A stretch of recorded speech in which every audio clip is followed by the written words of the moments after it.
የዓለም መጨረሻ ምልክቶች። አንደኛ፣ ብዙዎች እኔ ክርስቶስ ነኝ እያሉ ይመጣሉ፣ ብዙዎችንም ያስታሉ።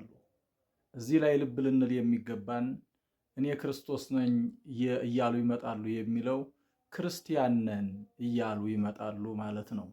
በሌላ አነጋገር በግልጽ ክርስቶስ ነኝ እያለ የሚመጣም ሐሳዊ መሲህ እንዳለ መጽሐፋችን ይናገራል ማለት ነው።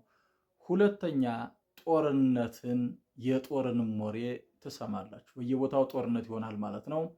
ሶስተኛ፣ ህዝብ በህዝብ ላይ ይነሳል ማለት ነው። የአንዲት ሀገር ህዝብ በአንዲት ሀገር ላይ ወይም የሌላው ሀገር ህዝብ በሌላው ሀገር ላይ በጦርነት በጠብ ይነሳል ማለት ነው። አራተኛ፣ መንግስት በመንግስት ላይ የአንዲት ሀገር መንግስት በአንዲት ሀገር መንግስት ላይ፣ ሌላው ደግሞ የዛችው ሀገር መንግስት በዛችው ሀገር መንግስት ላይ ይከፋፈላል ማለት ነው። መግባባት አይኖርም ማለት ነው።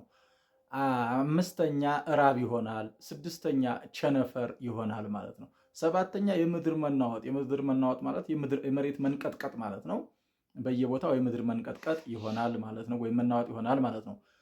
ስምንተኛ፣ የክርስቲያኖች ስደት ይሆናል ማለት ነው። ክርስቲያኖች በመባላቸው ብቻ ክርስቲያኖች ይጠላሉ ማለት ነው። ምክንያቱም ብዙ አሳቾች፣ ብዙ ሐሰተኞች ስለሚነሱ እውነተኞች ክርስቲያኖች ይጠላሉ፣ ይሰደዳሉ ማለት ነው። ዘጠኝ፣ የእርስ በርስ አለመስማማት ይሆናል ማለት ነው። ህዝብ በህዝብ ላይ፣ መንግስት በመንግስት ላይ እንደተባለው። ከዛ ቀጥሎ ሰው በሰው ላይ ጠቅላላ አማኝ የሚሆን አላማኝ አለመግባባት ይሆናል ማለት ነው። 10፣ ፍቅር ከሁሉም ዘንድ ትጠፋለች፣ በሁሉም ዘንድ ትጠፋለች እና እስከ መጨረሻ የሚጸና በፍቅር የሚኖር እሱ ይድናል ነው። እንግዲህ 11ኛ፣ የሐሰተኛ ነቢያት መነሳት። ሐሰተኞች ነቢያቶች ይነሳሉ ማለት ነው። እንዲህ ይሆናል፣ እንዲያ ይሆናል፣ ክርስቶስ በዚህ አለ በዛ አለ እያሉ የሚዘባርቁ ሐሰተኞች ነቢያት ይነሳሉ ነው 11ኛ።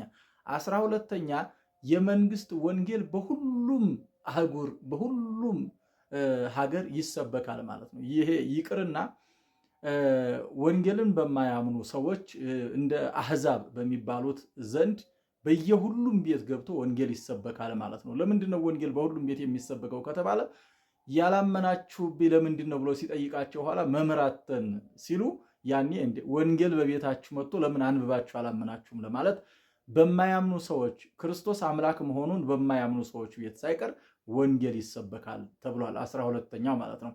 13ኛው በተቀደሰ ስፍራ የረከሰ ነገር ይቆማል ማለት ነው። በእውነት ቦታ ሐሰት፣ በፍቅር ቦታ ጠብ፣ በአንድነት ቦታ መለያየት፣ እንደዚሁም ደግሞ በንጽህና ቦታ ርኩሰት ወይም ደግሞ ርኩሰት የማይስማማቸው ሰዎች ርኩሰትን ሲሰሩ ታያላችሁ። ይሄ የምጥ ጣር መጀመሪያው የዓለም ፍጻሜ መጀመሪያው ነው ማለት ነው።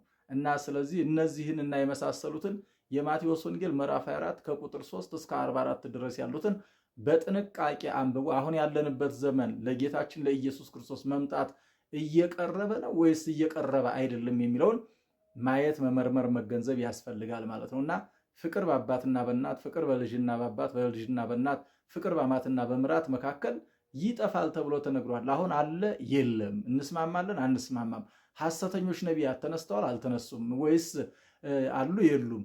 ሐሰተኞች ክርስቶሶች፣ ሐሰተኞች ክርስቲያኖችስ አሁን አሉ የሉም የሚለውን ነገር በጥንቃቄ ይህን መጽሐፍ እያነበብ መመርመር ያስፈልጋል። ብዙ ክርስቲያኖች ነን የሚሉ ብዙ ነቢያት ነን የሚሉ ይነሳሉ ስለተባለ አሁን ምድሪቱ በዚህ እየተጥለቀለቀች ስለሆነ ይህንን አንብቦ በመጠንከርና ባለንበት መቆም ያስፈልጋል። ክርስቲያኖች ለምን ተገፋን እንዴት ተገፋን የሚለው ነገር ትንቢት ተነግሯል። የተነገረ ትንቢት በሚፈጸምበት ሰዓት ተመስገን አምላክ እያልን እያመሰገን መቀበል ነው እንጂ ያለብን መሸበር መደናገጥ አስፈላጊ አይደለም ማለት ነው። ክርስቶስ በደጅ ቁሟል ማለት ነው። ስለዚህ በዚህ ዘመን ንስሐ ገብቶ ስጋው ደሙ ተቀብሎ እግዚአብሔርን መጠባበቅ ያስፈልጋል። ወስብሐት ለእግዚአብሔር ወለወላዲቱ ድንግል ወለመስቀሉ ክቡር። ይቆየን።